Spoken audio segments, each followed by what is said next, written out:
Adanya pandemi COVID-19 yang terjadi menyebabkan penurunan kunjungan pasien di beberapa puskesmas di Kabupaten Balangan.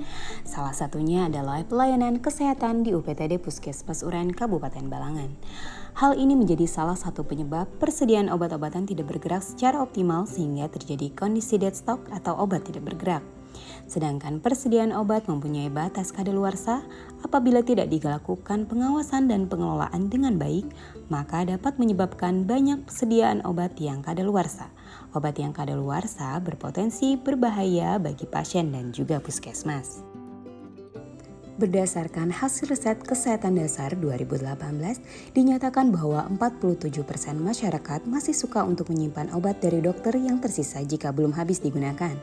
Dari hasil tersebut, sebanyak 32,1% obat yang disimpan masih layak dikonsumsi dan sisanya sebanyak 42,2% disimpan untuk persediaan. Tentu hal ini akan memiliki resiko keamanan obat jika digunakan di rumah. Padahal obat yang telah dibuka dari kemasannya, diracik, dicampur, atau dilarutkan akan memiliki tanggal kadaluarsa yang berbeda dari kemasannya. Obat yang telah melewati masa kadaluarsa akan kehilangan potensi manfaat, yang artinya obat tersebut tidak lagi ampuh untuk mengatasi gejala penyakit. Lebih dari itu, obat yang kadaluarsa bisa menimbulkan masalah kesehatan serius dan juga keracunan hingga mengancam nyawa. Kondisi kadaluarsa obat juga dapat terjadi sebelum tanggal expiry date yang tertulis di kemasan. Kondisi ini dinamakan dengan Beyond Use Date atau BUD. Tanggal atau waktu BUD ditentukan sejak obat dibuka dari kemasan primernya, diracik, dicampur, atau dilarutkan. Banyak masyarakat yang belum mengetahui akan hal ini, sehingga masih banyak masyarakat yang menyimpan sisa obat dari pengobatan sebelumnya untuk digunakan kembali.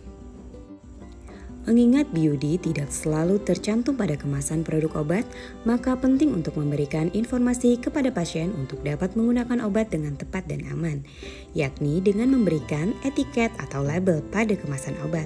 Adanya pemberian label ini dapat menjamin mutu dan juga stabilitas obat, serta dapat menjamin keamanan penggunaan obat secara mandiri di rumah oleh pasien, sehingga akan terwujud mutu pelayanan kesehatan puskesmas yang optimal di fasilitas pelayanan kesehatan. Mengingat akan bahaya dan kerugian yang mungkin terjadi, maka UPTD Puskesmas Uren Kabupaten Balangan menganggap perlu untuk melakukan pengawasan terhadap obat kadaluarsa ini. Pengawasan akan obat kadaluarsa ini juga dilakukan terhadap obat yang masih dalam penyimpanan di apotik puskesmas. Pengawasan dilakukan dengan penandaan warna label pada kemasan obat di apotik puskesmas dan dikontrol dengan kartu Akrobat untuk memudahkan seleksi obat yang mendekati tanggal kadaluarsa.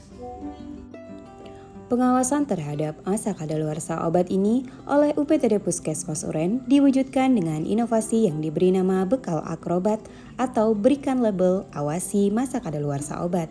Inovasi ini akan memberikan pengawasan baik terhadap obat-obatan yang disimpan di puskesmas untuk menjaga agar obat kadaluarsa tidak lolos ke tangan pasien dan untuk memberikan pengawasan terhadap obat-obatan pasien yang digunakan secara mandiri di rumah, sehingga masyarakat dipastikan akan mendapatkan obat-obatan yang masih terjamin mutu dan juga keamanannya.